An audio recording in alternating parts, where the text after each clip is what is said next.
All right, this area that you're seeing now presently is the area in which the saucer I talked about earlier, December 13th of 52, came in and hovered slightly below the trees. And you'll see that the photograph that I will provide as well from that original event shows that the trees are above the saucer a little bit, just a touch. So it shows you that between ground and mid-tree, you're probably at least 75, 80, 90 feet. So that craft was about 20 feet below those trees and above the ground.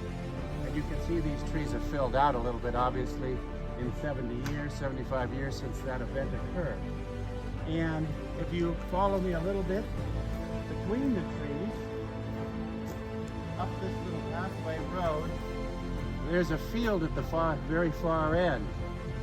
And that was less cleared of vegetation, and that's where the second saucer came that I described, that Alan Tolman and all those dozens of witnesses came over the top of her head, over the trees, and sat down in that field. And they all went running up the field, up towards the street and up the field, and said, "My God, look at that, look at that."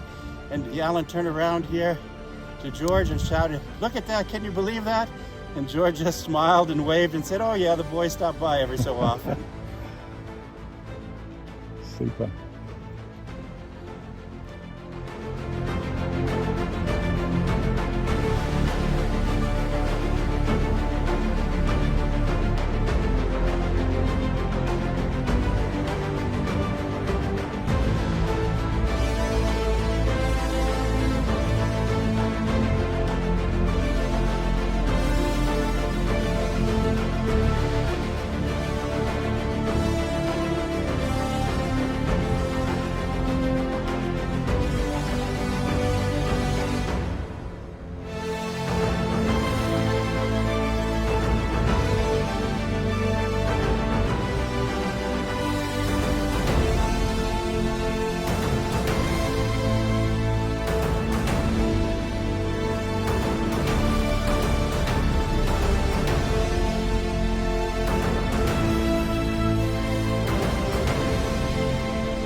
Hey Glenn, here we are back in Palomar Gardens after what, 11 years? Yes, sir. And you've got a new book to tell us all about. Yes, I do. Well, first of all, thanks for coming and partaking of the activity here and in the campgrounds. And we met a lot of people and new people, and there continues to be increased activity and interest in George Adamski and the work we have been doing for the last 60 years, and that's always very gratifying.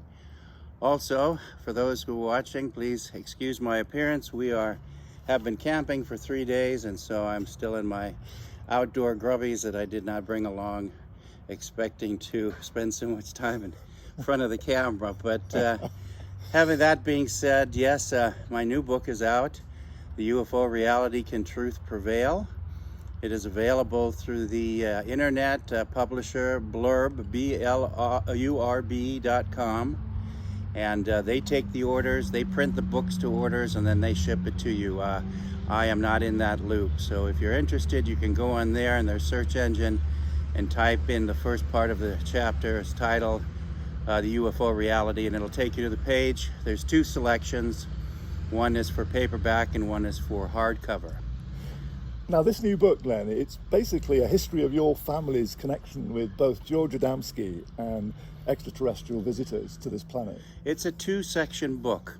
Yes, my family has had a long history in this field, and for whatever reason, the UFO community has chosen to ostracize George Adamski and anybody connected with him. And so I felt that it was more than ready to bring a factual, documented section in there that shows all the work that my father and mother, and later myself after my father passed away, have done in this field. It discusses the history starting around 1963, some are a little bit earlier than that, of how we met George and how we became his friends and personal co-workers, and then later inherited the program from him and his fellow student Alice Wells, who had many of the rights as well. And it talks about our visit and our invitation to NASA, the Pentagon, the British House of Lords, and dozens of other events. And I thought that if people had a chance to read that, they could see that there is a faction of this UFO segue that has taken this subject very real and very rationally and logically, and was accepted into avenues of government and other places to discuss this in the same way. These avenues of government and military and what have you do not have any credence in how the UFO subject has evolved over time. They're not creature feature movie horror people. They deal with science and fact and actual contact, and we have striven to do the same thing, and that's why we found such a convenient and cohesive reception everywhere we went around the planet, whether that was national television in Japan in 1977, many UFO conferences and television events throughout Europe and Australia.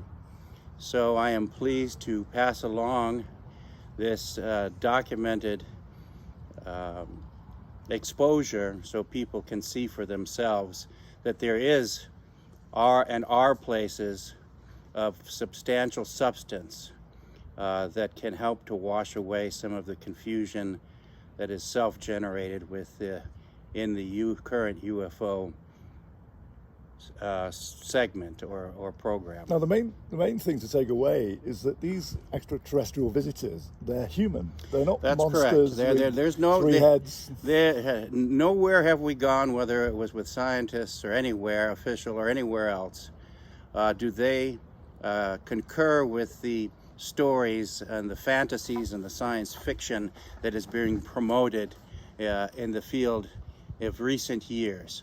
They are adamantly convinced and have proof that we have human extraterrestrial, highly intelligent civilizations and people visiting us. Biologically, it is not possible to have reptilians or crayfish or any of the hocus pocus monsters that we hear about.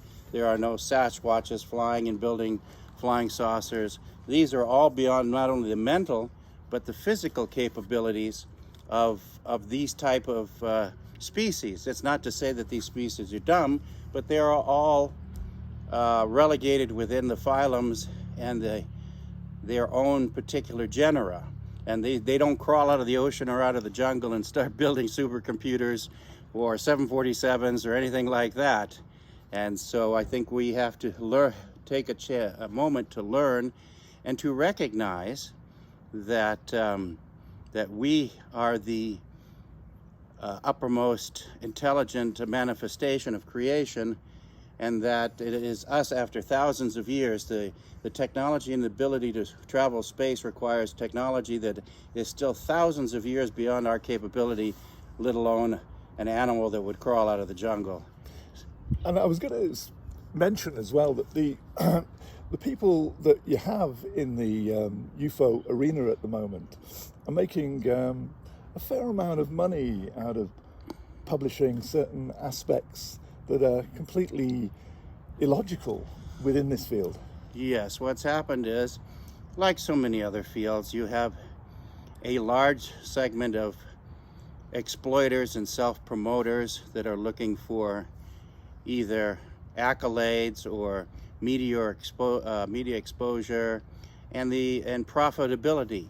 They're looking to make as much money as possible, and have found that it is easy to do so if you release yourself to what we would call certain negative influences. And this is not what this program, and this is not what extraterrestrial visitations and the interactions with them is for, or ever has been for.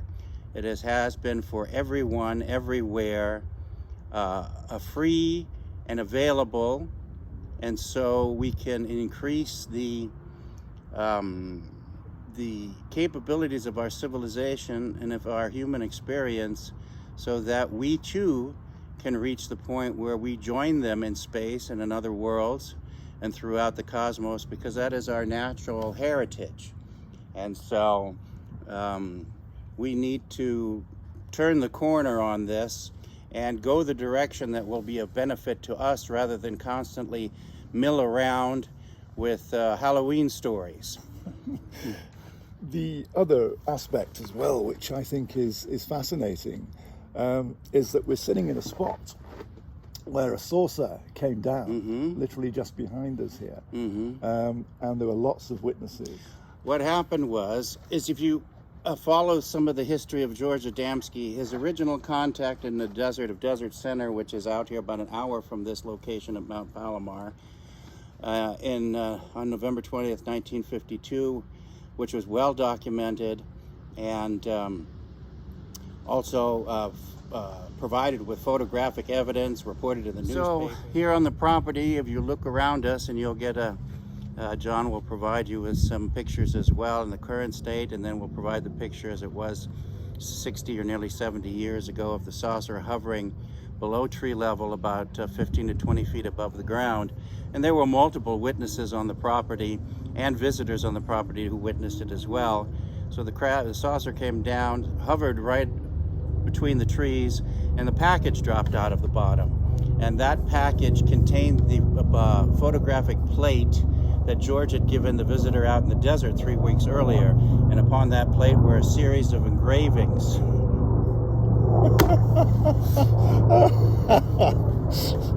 We had this problem last time, do you recall? With the birds twittering away and singing. And then somebody had a tractor, if you remember. Yeah. I'll go back there. Yeah.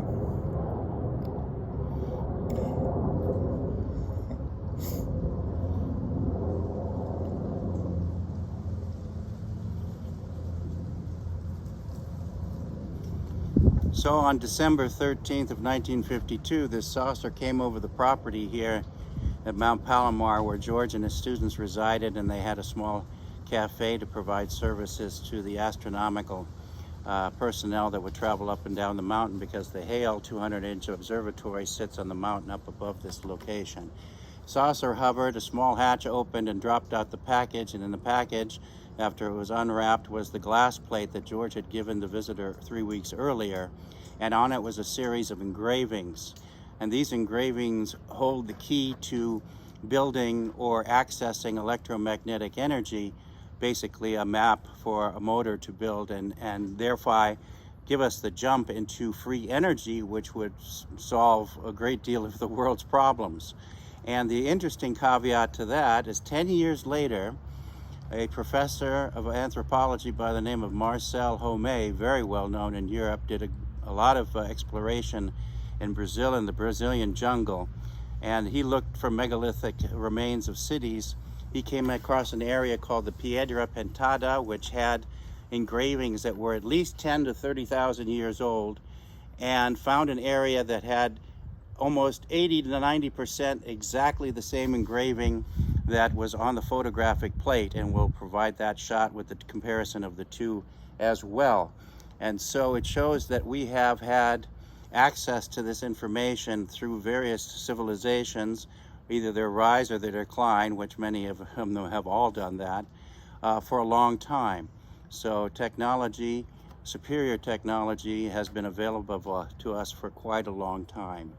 And another event that happened in 1957-58 time, I believe it was right there at the end of 57 to 58, an aerospace engineer by the name of Alan Tolman, who we have also a section of film on. I believe it's on YouTube as well, or we'll make it available. He was in this property with his wife, and he had seen UFOs over Korea during the war, many different places. And so when he saw George's article, he had to come and meet him here. And during one of those meetings, along with 24 or more witnesses, they saw a saucer come over the top, past the area where the other one dropped the package, and move up the property to the field that's up at the other end, where it soft landed and touched down. And all the people ran up the road there to get a closer look, in which they did. And then after a minute or so, it slowly hovered up and then moved up into space, leaving the telltale ring of circular motion onto the grass that is on that is on the field. And that has to do with the rings that are under the rotating gyroscopic rings underneath the flange of the saucer that counter rotate and is part of the pro-gravity. There's no such thing as anti-gravity. You nullify gravity by working with it, not against it. And that's the system that they use. So they must have been absolutely astounded, the people in the cafe who came absolutely, absolutely. I mean, talk about actual encounter, actual vindication of what George talked about. And on this property, already starting since he moved here in 1945, already starting in the late 40s, these saucers appeared in this area. John will provide you with some pictures that were released in recent times in the European media, not here in the U.S. You haven't seen a peep of that. I wonder why. But in 1949, during October, from around the 9th or 10th, for a period of 1 week, the staff of the Mount Palomar telescope took multiple pictures of UFOs in action above the mountain around the telescope. And when you see these photos, you have to just shake your head and wonder. And these photos were submitted to Project Blue Book as well, along with the report of that activity, including the report by George Adamski lower here in the mountain of seeing a large cigar-shaped mothership or carrier craft, as it's called, as well. So by no means was this fairy tale. Well, good luck with the book, Glenn, and I'm sure there'll be lots of interest, because what we need now are facts, not fantasy. Absolutely, and I hope to provide that and documentation as much as possible. The second half of the book is called Reality Check, and there are 11 or so chapters in there that deal with the appearance and photographs of mass sightings over Europe. People always say, well, how come they don't come in numbers, and how come they don't come to places that are recognizable? And if you do a little research, you find already in July of '52, they flew over Washington, D.C. and were photographed flying past the nation's capital. They were photographed and witnessed in the UK, over London in '54, over Paris and France. In November of '54, they flew in formation for 7 days over Rome and the Vatican. Thousands of people seeing it. Unbelievable amount of photographic evidence. In Madrid, in South Africa, in India, in Russia, and Japan, everywhere. And we categorize that and provide the pictures of it. The one thing I am very proud of in this book as well is that we have embedded photographic evidence into the pages below the areas that discuss that. So you get the subject taken one step further to give you an opportunity to really see how things were. And we talk about the moon and its reality, and the misnomer of disclosure, and questioning the alien abduction scenario, and whether there's aliens to do with it at all, which I highly suspect they do not. So it is thoroughly comprehensible and about 330 pages, along with a massive reference section of about 10 pages as well. You will find dozens and dozens of references that you can go and see the sources of what we talk about. So I think it's not only a historical revealing of our history, it deals with the current situation, and then provides the academic references as well. And what may surprise people is that those sources that were photographed flying over the White House and Capitol building amazingly, they weren't Nazis flying those saucers. Well, no, that misconception is dealt with in the book as well, because there's a contingent of this particular field that likes to sling out unverifiable innuendo in the effort to gain personal attention and explanations where they have no answers. That's the sad thing about this. It's so much theorizing and opinionated and supposition by those who have no answers of any tangible nature or any experience, personal experience.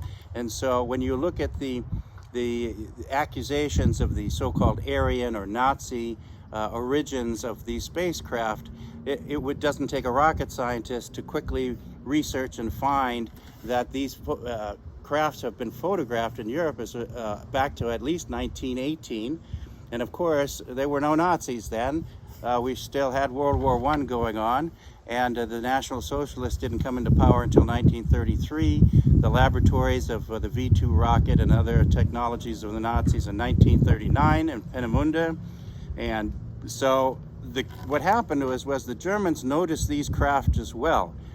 So did they all over the planet. But the Germans thought, well, maybe they had the intellectual, scientific expertise to duplicate what they could. So what do you do first? You duplicate the shape, and then you try to duplicate the propulsion system. So you see some of the Nazi configurations looking a little similar, maybe about 50-60% similar to the actual UFO. But then the similarity stops. There's a gun turret in the bottom. It doesn't have magnetic rings. It doesn't have the electromagnetic propulsion system. It has a series of propeller blades or helicopter blades on the bottom.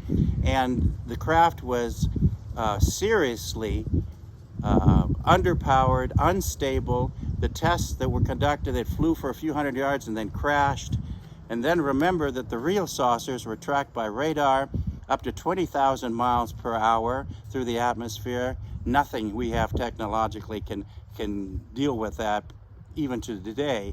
And then the second part that they have totally ignored is these craft fly up to a large carrier craft that is in orbit and comes seldomly into the atmosphere, but does and has been photographed. But these craft are anywhere from 1,000 to a mile, 5 miles, 10 miles big. If the Germans could have produced a 10-mile long spacecraft that could fly from planet to planet and saucers that could zip around, the whole outcome of World War II would have been totally different, and totally. we'd be all speaking German and goose-stepping today. We certainly would. So the thing to remember is that there's much talk of disclosure at the moment in congressional hearings, and we have to remember really that original disclosure was Adamski disclosure in 1952, yes, and that was sat upon by the military-industrial complex. Well, George was not the only so-called contactee. There were some legitimate contacts, the two twin sisters in Norway, the woman in South Africa, the priest in Argentina and Buenos Aires, the priest in Papua New Guinea with his students who witnessed the saucers floating with the people standing on the flange of it making some repairs, and they waved back and forth to each other. And so, but that was, George worked tenaciously at that disclosure. He took dozens of photographs and made them available to anybody who came to this property. He handed it out for free. They weren't being charged for. They were not being charged for. George very seldom made anything from this particular program. If you look at the contracts for his books, the overseas, all the dozens and dozens of contracts in foreign nations had zero royalties, nothing. When he lectured across the world on his 2 world tours, it was law that you cannot come in as a foreigner into the country and give presentations and charge for that. So he didn't make a dime from this. And I have seen accusations on the internet, well, you know, George got rich and had notoriety from this. And I said, you know, when he passed away, the official clerk record that is required by law to reveal estate, George had 2 suits and maybe $2,000 in the bank account. He had no car, no property, no nothing. So anybody who makes that accusation that he pocketed money is either totally ignorant or a liar. Well, I think this book is going to open a few eyes, and I hope that people go out and buy it. because it's a brilliant read and comes highly recommended. Thank you, John.